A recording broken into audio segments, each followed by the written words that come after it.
I traveled quite a lot from Menominee. That's where I worked. And obviously, if you've been there to a reservation, it is like, you know, luscious woods everywhere. So if you're 100-degree weather there, you can't tell. In Oneida, I think that's why also our clients are more susceptible. I lived in a housing unit, and it's awesome that they created, you know, these housing units and everything, but literally they just gave me 2 trees. So my house was like a boiling point. It literally was super hot. I couldn't grow anything. My grass was straw. So, and I knew the entire neighborhood was like that because we were just given a house on a plain lot. And so to me, it goes back to environment. Like, are we prepared? You know, that's what I said. So actually my dad came over and he planted like 20 cedars and pines in the back. I ended up moving and they're really, really tall right now. And that was when he first moved into his home, that's the first thing he did. And it was to block the wind during the winter and then to shade during the summer. And I don't think our community is ready for that. I don't think about that because we're half urban. Okay, so we have majority of my particular clients live in Green Bay. It's hot, they're in a stuffy apartment, and then maybe the other half might live in Oneida, but do they know that planting more trees and, you know, for the warm and for the cold would be, you know, benefits health-wise for everybody. So that's what I always think of right away too, is those extreme temperatures and how we can help and maybe prepare. I know it's simple to me. It's like, let's plant some more trees. But it made sense because that's exactly what I did when I determined the struggles. So climate change in general, it just poses, I guess, dangerous situations for my clients because of lack of resources.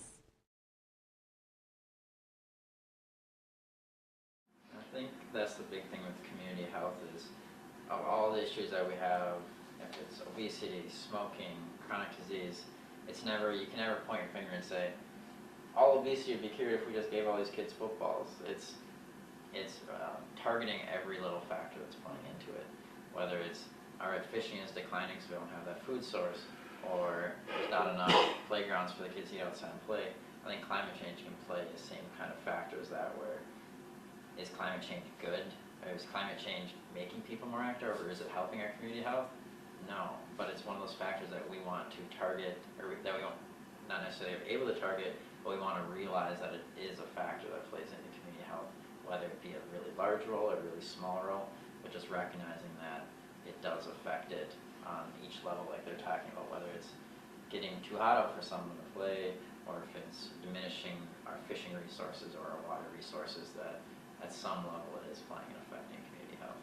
Not everyone's 50 years of age, and not everyone has the knowledge of what has happened in the past. Yeah, I can go online and look at the NOAA website and see what the temperatures were, what the lake levels were, but a verbal description of what the land used to be like, because coming in, someone moves in from down south, or it's just a younger person, they don't necessarily know what the land used to be like, so it's hard to have a comparison point. I've been alive for 24 years, what do I know about climate change? It's only been 24 years.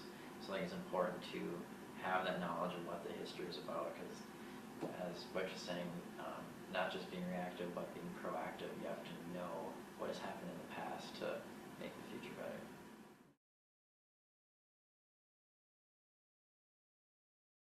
We need heat early warning systems, and it's been shown since the 1995 heat wave that hit Chicago and Milwaukee. You know, a lot of people died, but now with a heat early warning system, fewer people are dying in heat waves. But that means real attention to having warnings in the right language that people understand, having cooling centers, you know, really having a system to be prepared for that. So, but there are risks though. You know, if we are over-reliant on cooling centers, we saw what happened with Hurricane Harvey, with power outages in the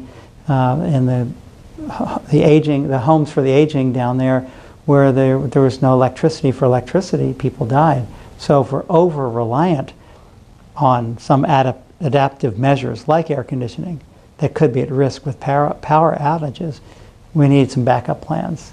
And really we need to mitigate climate change in the first place. So one management strategy that is really proven to be quite effective is the heat early warning and watch systems, where you can really, warn communities there's a heat wave coming and try to prepare. There have been numbers that show this really does prevent deaths.